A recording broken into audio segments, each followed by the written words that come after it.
آپ میں سے کئی لوگ پوچھنے لگ پڑتے ہیں کہ جو فلاں اسلامی ملک میں فلاں غیر مسلموں کی عبادت گاہ بن گئی، وہ عبادت گاہ غیر مسلموں کی جو بنی ہے وہ اسلام کے اعلیٰ نظام کی مثال ہے۔ اللہ اکبر۔ دل میں خیال آیا کہ داستان اسلام پہ گفتگو کی جائے کہ وہ کیا خاصیت تھی کہ پیارے محمد صلی اللہ تعالی علیہ وسلم نے 23 سال میں اتنا بڑا انقلاب برپا کیا، 23 سال میں اتنا بڑا دین قائم کیا، 23 سال کی صرف چھوٹی سی زندگی میں 40 سال کی زندگی جب ہوئی نبی علیہ السلام کی، تو آپ صلی اللہ علیہ وسلم نے لوگوں کو بتایا کہ میں اللہ کا رسول ہوں اور تمہارے لیے پیغام محبت اسلام کی شکل میں لایا ہوں۔ تو پھر کتنے سال؟ 63 سال کی عمر میں پیارے محمد علیہ السلام اس دنیا سے واپس تشریف لے گئے۔ 23 سال میں دین کہاں ہے؟ شام کو جہاں سورج ڈوبتا ہے وہاں تک اذان جاتی ہے، صبح کو جہاں سے سورج نکلتا ہے وہاں سے اذان شروع ہوتی ہے۔ دنیا کا کوئی خطہ، دنیا میں کوئی ایسا رنگ، دنیا کی کوئی ایسی نسل، دنیا میں کوئی ایسا ملک، دنیا میں ایسی کوئی زبان، کوئی ایسی ہوا باقی نہیں جس میں تھوڑے یا زیادہ کلمہ لا الہ الا اللہ محمد الرسول اللہ پڑھنے والے لوگ موجود نہ ہوں۔ یہ انقلاب کوئی اور برپا نہیں کر سکا آج تک کائنات میں۔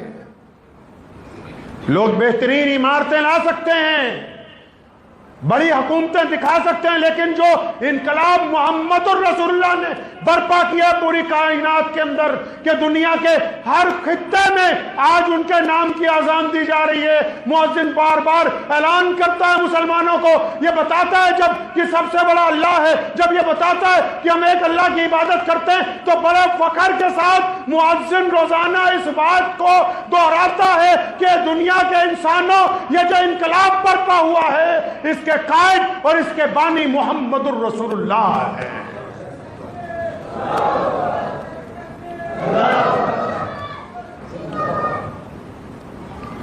آئیے پیچھے چلتے ہیں 1450 سال پہلے کیا کیا کہ آج ہم جیسے ناکارہ لوگ جن کو کوئی پوچھتا نہیں تھا ان کو بھی اللہ تعالیٰ نے عزت عطا فرما دی، جن کا کوئی نام نہیں تھا، پہچان نہیں تھی پوری دنیا میں، وہ بھی آج لوگ کہتے ہیں میاں صاحب، خان صاحب، انصاری صاحب،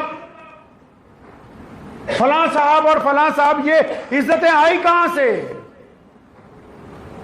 یہ کائنات میں ایک نیا دستور، نیا منشور، ایک بہترین تربیت کا اور بہترین معاشرہ، اور ایسے لوگ جو ایک دوسرے کو اپنا بھائی سمجھتے ہیں، ایسے لوگ جو دوسروں کے لیے ہمدردی رکھتے ہیں، ایسے لوگ جو عورتوں کو احترام دیتے ہیں، ایسے لوگ جن کے دلوں میں خدا کا خوف موجود ہے، ایسے لوگ جو اپنے لقمے میں سے غریب کو لقمہ کھلاتے ہیں، اور ایسے لوگ جو ظالم کے پنجے میں پنجہ اڑاتے ہیں، یہ کائنات میں ایسے آج 1.5 ارب سے زیادہ ایسے لوگ موجود ہیں جو اپنے آپ کو مسلمان کہتے ہیں۔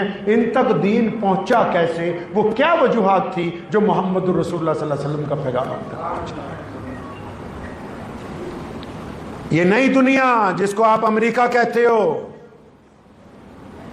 پڑھو اس کی تاریخ، خود کہتے ہیں وہ انگریز آج واشنگٹن کی سپریم کورٹ میں محمد الرسول اللہ کا نام آج بھی سب سے سنہری حرفوں میں لکھ کر لگایا گیا ہے کہ کائنات میں اگر کوئی انصاف کر سکتا تھا سب سے بہترین تو وہ محمد الرسول اللہ کی ذات ہے۔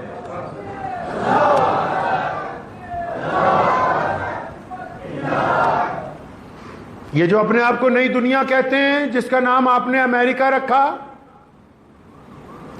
وہاں جب کھیت میں، اس کے اوپر فلمیں بھی بنی ہوئی ہیں، آپ دیکھ لیجئے گوگل کے اوپر جا کے، جب کھیت میں کوئی ذمہ دار کے پاس کوئی کام کرتا ہے، اس کا مظاہرہ، اور اس کو خود کھانے کو کچھ نہیں ملتا، جن دنوں میں نئی فصل لگانی ہوتی ہے، اگر ہفتہ گزر جائے، 15 دن گزر جائیں، وہ بار بار اپنے مالک کو بولے، ذمہ دار کو جا کے بولے کہ تھوڑا سا اناج دے دو، میرے بچے بھوکے ہیں، میں ان کو کھانا کھلانا چاہتا ہوں، میرے بچے بستر پہ لگ گئے، ان کے پاس روٹی نہیں ہے، پانی پی پی کے، درختوں کے پتے کھا کھا کے ان کی حالت خراب ہو گئی، اگر تھوڑا سا اناج ہمیں دے دو گے ہمارے بچوں کی جان بچ جائے گی۔ ذمہ دار اس کو مارتا ہے، پیٹتا ہے، وہ دوڑتا ہوا جاتا ہے، عدالت میں درخواست لگاتا ہے کہ میرے ذمہ دار نے مجھے کھانا نہیں دیا، میرے بچے مرنے والے ہیں، تو اس دور کی عدالت یہ فیصلہ کرتی ہے کہ کیونکہ تمہارا رنگ کالا ہے اور تم غریب ہو، تم انسانوں کی کیٹیگری میں نہیں آتے، تم کسی امیر آدمی کے خلاف درخواست نہیں دے سکتے۔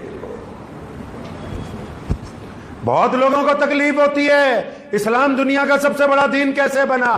سنو کیسے بنا۔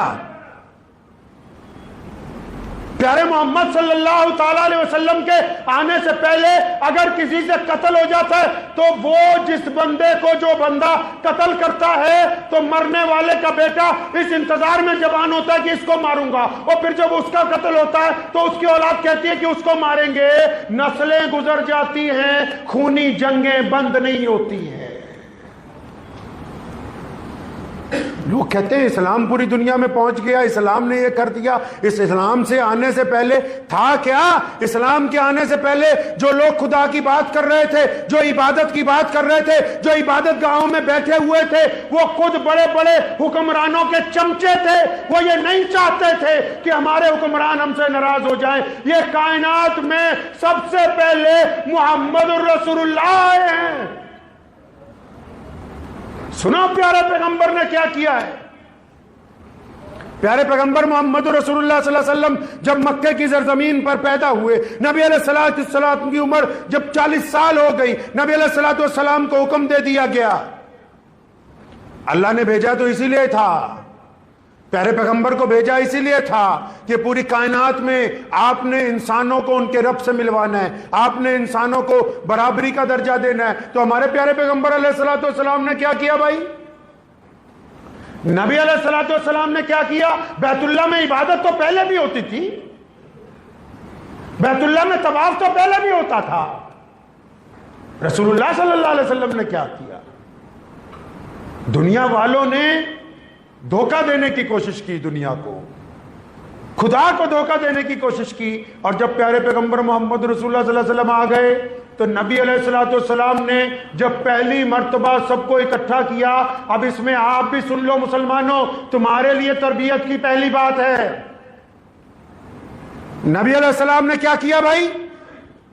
سب سے پہلے پیارے محمد علیہ السلام کے پہاڑ پہ کھڑے ہوئے تو جتنے لوگ سامنے آئے تھے ان کو یہ نہیں کہا کہ آؤ ایک اللہ کی عبادت کریں، یہ نہیں کہا کہ آؤ ایک اللہ کی عبادت کریں، یہ راز ابھی نہیں بتایا تھا کہ میں اللہ کے رسول ہوں۔ سب سے پہلے پیارے پیغمبر محمد صلی اللہ علیہ وسلم نے یہ بات کہی اس شہر کے لوگوں کو کہ شہر مکہ کے لوگوں، تمہارا میرے بارے میں کیا خیال ہے؟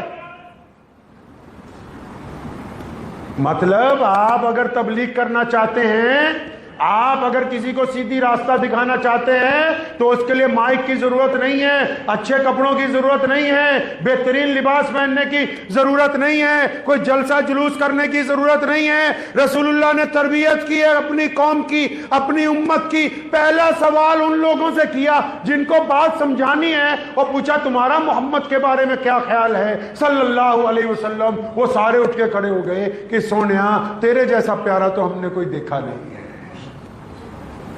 صرف شکل ہی سونی نہیں، لوگوں نے اٹھ کے کہا کہ پیارے محمد صلی اللہ علیہ وسلم آپ جیسا ایماندار کوئی نہیں، 40 سال سے آپ ہمارے درمیان رہ رہے ہیں، ہم نے آپ جیسا ایماندار نہیں دیکھا۔ کسی نے اٹھ کے کہا کہ محمد صلی اللہ علیہ وسلم آپ جیسا حیا والا آدمی، آپ جیسا عزت والی شخصیت پیارے محمد صلی اللہ علیہ وسلم آپ کے علاوہ کوئی اور نہیں دیکھی۔ کسی نے کہا کہ پیارے محمد صلی اللہ علیہ وسلم آپ کیسی بات کرتے ہیں، آپ جیسا ایماندار تو ہم نے کبھی دیکھا ہی نہیں۔ پیارے محمد صلی اللہ علیہ وسلم آپ جیسا تو ہم نے نوجوان ہی نہیں کوئی دیکھا، آپ جیسا اچھا صلی اللہ علیہ وسلم جیسا پڑوسی ہم نے کوئی نہیں دیکھا۔ اب پتہ یہ لگا کہ اگر لوگوں کو دین کی بات پہنچانی ہے تو باتیں اچھی کرنے سے پہلے آپ کا کردار بھی کردار بھی آپ کا اچھا ہونا چاہیے۔ پہلی بات یہ کہی کہ میرے بارے میں کیا خیال ہے، ساری اٹھ کے کھڑے ہو گئے اور پورا مکہ تعریفیں کرنے لگا۔ جب ساری تعریفیں کرنے لگے تو پیارے محمد علیہ الصلوۃ والسلام نے فرمایا ہاں سنو، میں تمہیں ایک رب کی عبادت کی دعوت دیتا ہوں، ایک خدا کی عبادت۔ ساری دنیا نے کہا خدا ایک ہے، محمد رسول اللہ نے کہا خدا ایک ہے، لیکن ابو جہل دشمن کیوں بن گیا، عتبہ کیوں دشمن بنا، ولید کیوں دشمن بنا؟ کیونکہ پیارے پیغمبر نے یہ بات سمجھائی کہ جس طرح تم رشتوں میں وفاداری لانا چاہتے ہو، تم چاہتے ہو کہ تمہاری بیوی کسی اور سے تعلق نہ رکھے، ایک عورت چاہتی ہے کہ اس کا مرد کسی اور سے تعلق نہ رکھے، ایک بیٹا چاہتا ہے کہ اس کا باپ اسی کو پیار کرے، ایک باپ چاہتا ہے کہ اس کا بیٹا اسی کو کہنا مانے۔ تو پیارے پیغمبر نے یہ تعلیم دی کہ دنیا کے لوگوں ٹھیک ہے تم بھی کہتے ہو خدا ایک ہے، لیکن جو ایک رسول کا کہنا مان کے ایک خدا کی عبادت کرے گا اسی کا رب ایک ہوگا۔ خداؤں کو تبدیل نہیں کیا جا سکتا۔ جب لوگوں نے یہ بات سنی، سب سے پہلے ہم سب کی ماں امی خدیجہ الکبریٰ رضی اللہ تعالی عنہا، انہوں نے کہا لبیک یا رسول اللہ، جو نعرہ لگاتے نہیں لبیک یا رسول اللہ، یہ سب سے پہلے ہم سب کی ماں محمد رسول اللہ کی زوجہ محترمہ ام المومنین امی خدیجہ الکبریٰ نے سب سے پہلے کہا لبیک یا رسول اللہ، میں آپ کے ساتھ۔ اب پھر دوسرے نمبر پہ کون آئے؟ پیارے محمد صلی اللہ علیہ وسلم کے بچپن کے دوست، رسول اللہ کے جوانی کے دوست، رسول اللہ صلی اللہ علیہ وسلم کے پڑوسی، رسول اللہ صلی اللہ علیہ وسلم کے محلے میں رہنے والے، کون جی؟ سیدنا ابو بکر صدیق رضی اللہ تعالیٰ عنہ۔ فرمایا یا رسول اللہ لبیک، آپ کا تو کردار ایسا ہے، آپ جو کہتے ہیں وہ ہے ہی سچ۔ سیدنا خالد ابن ولید رضی اللہ تعالیٰ عنہ جب ملک شام میں تھے تو وہاں انہوں نے ایک مسلمان کا قتل کر دیا۔ حضرت عمر فاروق کو پتہ لگا، ابو بکر صدیق خلیفہ تھے اور وہ بہت بڑے جنرل تھے خالد ابن ولید، ان کو واپس بلایا۔ حضرت عمر فاروق اتنے غصے میں تھے، جب خالد ابن ولید مسجد نبوی میں پہنچے انہی کا تیر نکالا اور جب مارنے لگے تو رک گئے کیونکہ خلیفہ سامنے موجود تھے، اور پوچھا تم نے کیوں ایک مسلمان کا قتل کیا، تم نے کیوں اس مسلمان کی گردن ماری؟ حضرت خالد ابن ولید نے کوئی لمبی چوڑی بات نہیں کہی، سیدنا ابو بکر صدیق اور عمر فاروق کو بس اتنا ہی کہا، فرمایا جس کو میں نے مارا ہے نا، جب وہ میرے پاس آیا تو اس نے کہا کہ تمہارے نبی کہتے ہیں کہ زکات دو، کہتے ہیں چلنے لگے کہ جب اس نے یہ نہیں کہا کہ ہمارے نبی، جب اس نے لفظ تمہارا استعمال کیا تو میں سمجھ گیا کہ یہ رسول اللہ کا دشمن ہے۔ جب اس نے یہ بات کہی تو اسی عمر فاروق نے گلے سے لگا کے ماتھا چوما، فرمایا اگر اس بات کے اوپر مارا تو بالکل درست مارا ہے، کہ کسی مسلمان کو یہ حق نہیں پہنچتا کہ نعوذ باللہ وہ ایمان والا بھی ہو اور لفظ تمہارا استعمال کر دے۔ تو سیدنا ابو بکر صدیق نے کہا لبیک یا رسول اللہ، اور ادھر غلاموں میں سے ایک غلام اٹھا جن کا نام لینا آج دنیا اپنے لیے احترام کی بات سمجھتی ہے، جن کا نام لینا ہم جیسے لوگ اپنے لیے عزت کی بات سمجھتے ہیں۔ کون سا غلام؟ جو حبشی ہے، جو کالا ہے، جس کے جسم پر کپڑے پورے نہیں، جس کے پاؤں میں جوتی نہیں، جس کے سر پر پگڑی نہیں، جس کو مکے کے لوگ دھکے مارتے ہیں، جس کو لوگ بری بری باتیں کہتے ہیں۔ اس غلام نے آ کے کہا کہ لبیک یا رسول اللہ۔ وہ غلام ہے سیدنا بلال حبشی رضی اللہ تعالیٰ عنہ کی ذات گرامی ہے۔ اور یہاں پھر رشتہ داروں کی بھی بات کرتا چلو۔ لوگ کہتے ہیں کہ رشتہ داروں سے پوچھو کون کیسا ہے۔ نبی علیہ الصلوۃ والسلام کے ایک رشتہ دار ایک بادشاہ کے پاس گئے، اس نے پوچھا بتا رسول اللہ کیسے ہیں؟ تو فرماتے میں نے بڑی کوشش کی کہ برائی کروں، نکلی نہیں کوئی۔ نبی علیہ السلام نے بھی سوچا تھا کہ یہ سارے رشتہ دار میرا ساتھ دیں گے، جتنے ہیں سارے ہی بلا لیے اپنے گھر پر، بہترین کھانے بنوائے، اس دور کے لحاظ سے ساری چیزیں سجا دی گئیں، اور تمام رشتہ دار جتنے چچا ہیں اور جتنے محلے میں رشتہ دار ہیں سارے کے سارے بلا لیے۔ اور ان کی بدبختی دیکھو، جب رشتہ داروں کو یہ بتایا کہ میں رب کا رسول ہوں اور دنیا کے لیے پیغام محبت لے کے آیا ہوں، ساروں کو سانپ سونگ گیا، سانپ سونگ گیا رشتہ داروں کو۔ اور جب یہ سارے چپ ہو گئے تو رشتہ داروں کے بالکل پیچھے ایک بیٹا بیٹھا ہے، محمد رسول اللہ کے چچا کا بیٹا ہے، رسول اللہ سے محبت کرنے والا ہے، لیکن اس کی عمر ابھی کم ہے، 14-15 سال صرف عمر کم ہے۔ وہ بچہ اٹھا، اپنے پاؤں کو پنجوں کے بل اوپر اٹھایا، پھر دونوں ہاتھ ہوا میں اٹھائے اور زور سے آواز لگائی، کیا؟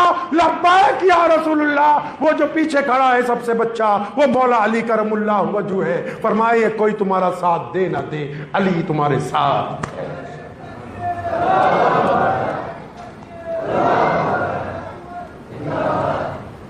اب یہ جو لوگ مسلمان ہوئے، کہانی میں ٹویسٹ یہاں سے آ رہا ہے۔ اب یہ جو لوگ مسلمان ہوئے تو روزہ تو ابھی آیا نہیں تھا، نماز تو ابھی فرض نہیں ہوئی تھی، زکوٰۃ نہیں آئی تھی، ابھی تو بہت ساری چیزیں دور تھیں۔ ان لوگوں نے پوچھا، یا رسول اللہ ہم نے تو آپ کو مانا ہے، آپ کے رب کو مانا ہے، یا رسول اللہ اب بتائیں تو صحیح ہم نے کرنا کیا ہے، ہماری زندگی کا مقصد کیا ہے، ہمارا مشن کیا ہے، لوگوں کو کیا بتانا ہے؟ قربان جاؤ، سنو اب دنیا کے لوگوں اور مسلمانوں، دل تھام کے اس کو اپنے دل پر نقش کر لو۔ پیارے پیغمبر محمد رسول اللہ نے اس وقت دنیا میں دین کو پھیلانے کا پہلا اعلان کیا تھا اور یہ کہا کہ ابو بکر رضی اللہ تعالیٰ عنہ کو، سیدنا بلال حبشی کو یہ بتایا، مولا علی رضی اللہ تعالیٰ عنہ کو یہ بات سمجھا دی کہ جس بندے نے کلمہ لا الہ الا اللہ محمد رسول اللہ پڑھ لیا ہے، جو ایک رب کو، ایک رسول کو ماننے لگا، اب اس پہ لازم ہے کہ کائنات میں سے چھوا چھوت کا خاتمہ کر دے، اب اس پہ لازم ہے کہ امیر اور غریب ایک ہی صف میں کھڑے ہوں، اب اس پہ لازم ہے کہ گورا اور کالا آپس میں فرق نہ کرے۔ تبھی تو علامہ اقبال نے کہا نا کہ آگے آئیں لڑائی میں اگر وقت نماز، قبلہ رو ہو کے زمین بوس ہوئی قوم حجاز، ایک ہی صف میں کھڑے ہو گئے محمود اور ایاز، نہ کوئی بندہ رہا نہ کوئی بندہ نواز، بندہ صاحب و محتاج و غنی ایک ہوئے، تیری سرکار میں پہنچے تو سبھی ایک ہوئے۔ یہ وہ کیمیائی بات تھی، لوگ تڑپ رہے تھے۔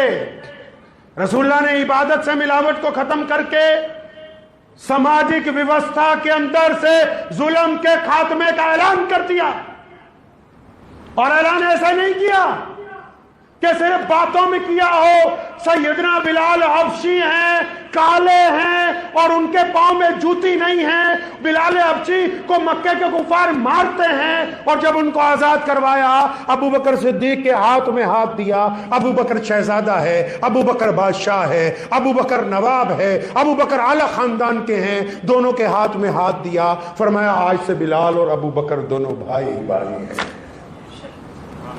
اب بلال کی کوئی عزت کم نہیں کر سکتا قیامت تک۔ اب اس مسجد میں کوئی کسی کو روک نہیں سکتا کہ تیرا رنگ کالا ہے، تیرا کاروبار چھوٹا ہے، تیری نسل ایسی ہے کہ تو آگے نہیں جا سکتا۔ جو اللہ کا، رب رسول کا قرآن اعلیٰ درجے میں پڑھتا ہوگا، وہ رسول اللہ کے مصلی پر کھڑا ہوگا، اس کی ذات اور برادری اور رنگ اور نسل کا اس سے کوئی تعلق نہیں ہوگا۔ تبھی تو دنیا تو تڑپ رہی تھی، دنیا میں تو بدماشی تھی۔ آج بھی اسلام کی مخالفت یورپ میں سب سے زیادہ ہوتی ہے، کیوں؟ کیونکہ ان کو پتا ہے کہ اگر دین محمد کی اتباع کریں گے تو پھر یہ جو ہم نے پروٹوکول کے نام پر دنیا بنائی ہے، جس میں ظلم ہے، جس میں اونچ نیچ ہے، یہ دنیا ختم ہو جائے گی، لوگوں کو برابری کا درجہ مل جائے گا۔ جب یہ پیغام نکلا نا مکے سے کہ محمد آ گئے ہیں صلی اللہ علیہ وسلم، اب تو ایک ہی صف میں کھڑے ہوتے ہیں سارے۔ اب جب یہ پیغام نکلا نا تو لوگ جوک در جوک آئے۔ قرآن تو پڑھو، اذا جاء نصر اللہ،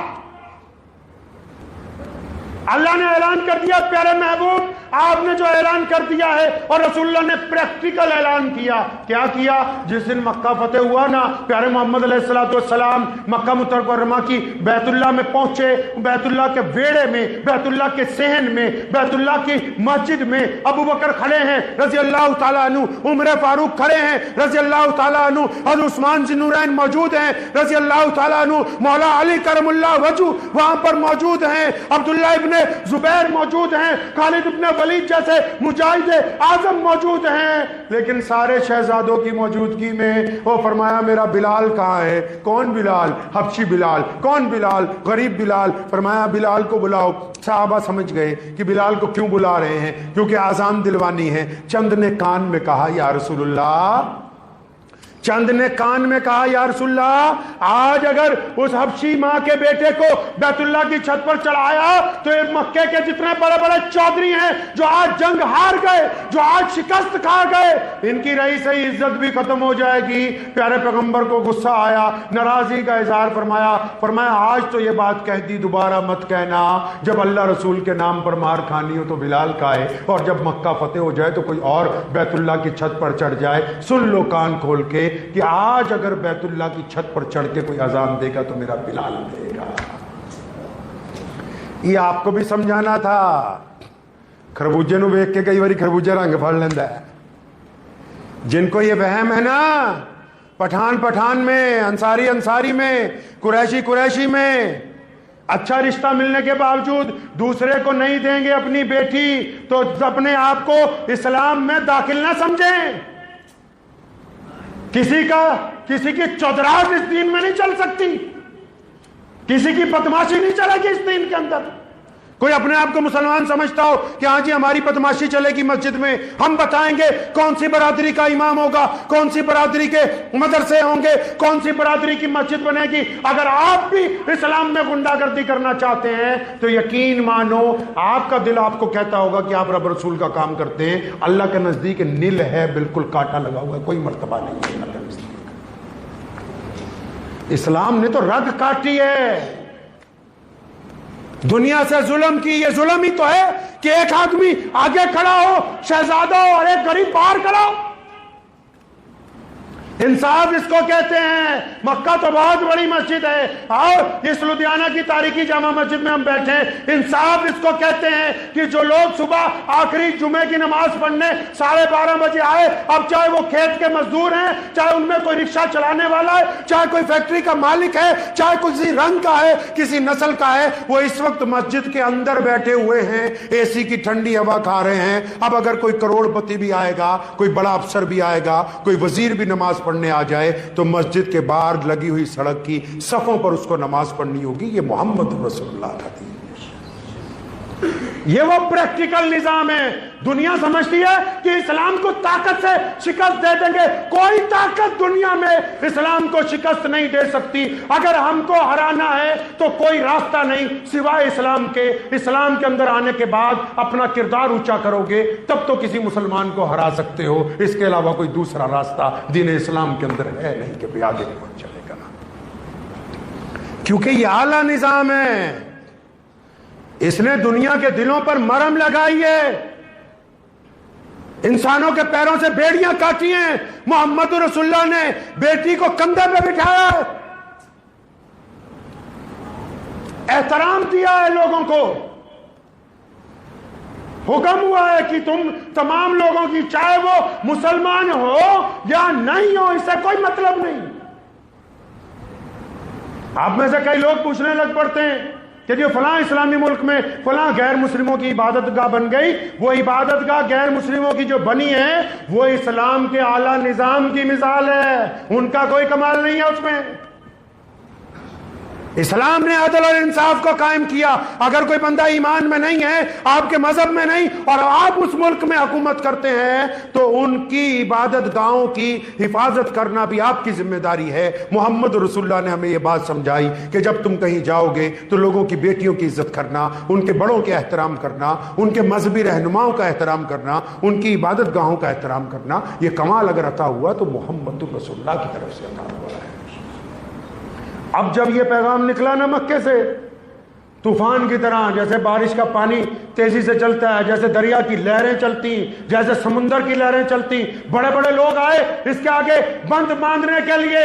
رچرڈ آیا بار بار، ملکہ برطانیہ نے بند باندھنے کی کوشش کی اسلام کے آگے، فرانس کے بادشاہ بار بار آئے،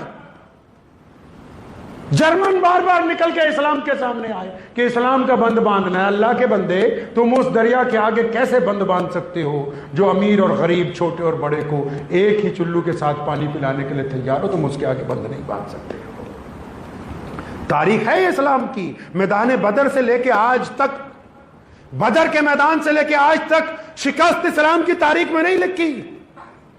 فتح کی صورت میں غازی, موت آئے تو شہید, بس 2 عنوان ہیں میرے فسانے کے. یہ پیارے پیغمبر محمد رسول اللہ کو صلاۃ السلام بھیجنے کا وقت ہے. ان کے حضور کھڑے ہو کر پیارے نبی علیہ الصلوۃ والسلام پر درود بھیجنے کا وقت ہے کہ آپ نے یہ انقلاب برپا کیا, یہ پوری کائنات میں لوگوں تک دین پہنچا دیا, اور ہمارے دیندار ہونے کی وجہ سے دنیا میں انصاف کی بات ہوئی, دنیا میں عدل کی بات ہوئی, دنیا میں تہذیب کی بات ہوئی, دنیا میں غریبوں کو کھلانے کی بات ہوئی, دنیا میں چیریٹی کی بات ہوئی, دنیا میں ہیومینٹی کی بات ہوئی, دنیا میں ہیومینٹی کمیشن بنانے کی بات ہوئی. یہ انقلاب اگر سب سے پہلے برپا کیا تو محمد رسول اللہ نے کیا ہے. تو اس موقع پہ رمضان کے ہم بھی اس بات کو یاد رکھیں کہ ہمیں اپنے کردار سے ایک اچھا مسلمان بننا ہے. بنیں گے نا انشاءاللہ؟ ایک اچھا مسلمان بننا ہے. اسلام نے یہ نہیں پابندی لگائی ساری دنیا مسلمان ہو جائے, یہ پابندی لگائی ہے کہ مسلمان اچھے مسلمان بنے تاکہ دنیا کے باقی لوگوں کو راحت پہنچائیں اور دنیا کے باقی لوگ یہ نہ کہہ سکیں کہ کوئی مسلمان جو ہے وہ گندا ہوتا ہے.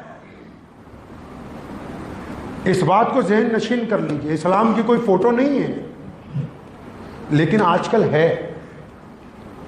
آپ اپنے موبائل میں جائیے, اس کی کیمرے کی گیلری کھول لیجئے, اس میں اسلام کی فوٹو رکھی ہوئی ہے. اب آپ سوچ رہے ہو کہ کس فوٹو کی بات کر رہے ہیں. اگر نہیں رکھی ہوئی تو موبائل کا فرنٹ کیمرہ چلا کے ایک فوٹو کھینچ لیجئے, جس کو انگریزی میں آپ سیلفی بولتے ہیں. اس فوٹو کو آرام سے دیکھو, کیونکہ جو ہمارے غیر مسلم دوست ہیں, غیر مسلم جاننے والے ہیں, غیر مسلم کاروبار ہمارے ساتھ جو کرتے ہیں, وہ قرآن حدیث پڑھنے نہیں چاہتے. ان کے نزدیک یہی فوٹو اسلام ہے. اب اس فوٹو کو اچھی طرح دیکھو, کیا یہ کسی سچ بولنے والے کی ہے, یہ کیا کسی ایماندار کی فوٹو ہے, یا کسی شرابی کی فوٹو ہے, یا کسی بہترین آدمی کی فوٹو ہے, کہ کسی ٹھگ کی فوٹو ہے. جو یہ فوٹو کہتی ہے دنیا کے نزدیک اسلام ویسا ہی ہے. اسلام ویسے ہی ہے جیسی یہ فوٹو بولتی ہے. اس کو خوبصورت کون بنائے؟ ہماری ذمہ داری ہے. لوگوں کو سدھارنے کی بات بعد میں کریں, پہلے خود سدھرنے کی بات کیجئے. خود کیا کر سکتے ہیں ہم؟ کیا آپ ایسا کر سکتے ہیں کہ آپ کو دیکھ کے آپ کا ایک غیر مسلم دوست جو آپ کے ساتھ نبھاتا ہو, وہ 10 سال میں, 5 سال میں, 4 سال میں, 20 سال میں یہ کھڑا ہو کے کہے کہ ہاں یہ بہترین بندہ ہے, یہ بندہ جھوٹ نہیں بولتا, میرا یار ہے, میرے ساتھ اس نے کبھی بے وفائی نہیں کی. اچھی طرح مجھے یاد ہے ایک صاحب, بہت عرصہ ہوا جب وہ اسلام میں داخل ہوئے تو انہوں نے اپنے والد کو جا کے یہ کہا کہ آپ بھی میرے ساتھ آ جائیں. تو ان کے والد نے ناراضگی کا اظہار نہیں کیا, بلکہ اپنے کمرے کو اندر سے کنڈی لگا لی. اب وہ کہتے ہیں کہ میں ساری رات پریشان رہا. یہی کا واقعہ سنا رہا ہوں میں آپ کو, اسی مسجد کا. تو کہتے ہیں میں ساری رات پریشان رہا کہ ابا تو لگتا ناراض ہو گئے, تو میں نے تو ان کو بہترین بات کہی تھی کہ آپ میرے ساتھ دین کو اختیار کریں, میرے ساتھ نماز پڑھنے چلیں. تو کہنے لگا کہ ابا نے تو کنڈی لگا لی. تو ہم لوگ ساری رات پریشان رہے کہ کہیں ناراض نہ ہو جائے, اپنے آپ کو نقصان پہنچائیں. تو کہنے لگا نہیں, لیکن اندر سے کوئی ایسی آواز نہیں آئی. تو صبح کو جب وہ کہتے ہیں کہ میرے والد نے کنڈی کھولی تو انہوں نے میرا بازو پکڑ کے کہا کہ چل, میں تیرے ساتھ چلنے کے لیے تیار ہوں. تو میں نے کہنے لگے کہ میں نے پوچھا کہ ابا ساری رات کیا کرتے رہے؟ تو کہنے لگے میں ساری رات کچھ کیا نہیں ہے, میں تو جانتا نہیں ہوں کہ تم کس نماز کی بات کرتے ہو. میرے ساتھ میرے بچپن میں اسکول میں ایک لڑکا پڑھتا تھا, وہ لڑکا جو تھا ایک پڑوسی مسلمانوں کا بیٹا تھا. ہم دونوں نے اکٹھے تعلیم حاصل کی, 10ویں اکٹھے کی, +2 اکٹھے کی, پھر BA میں اکٹھے رہے, پھر ہم نے نوکری بھی اکٹھے کی. کہنے لگے پھر میں رات جب تم نے مجھے کہا نا تو میں نے ساری رات پھر اسی عبد الرحمان کی زندگی اور اپنے آپ کو ٹٹولا. اگر کہنے لگے میرے پتر, میرے بیٹے, اگر عبد الرحمان بے وفا ہوتا تو آج میں تیرے ساتھ ایک قدم نہیں چلتا. اس عبد الرحمان کی وفا نے مجھے مجبور کیا کہ تو جو بات کہہ رہا ہے وہ سچ کہہ رہا ہے.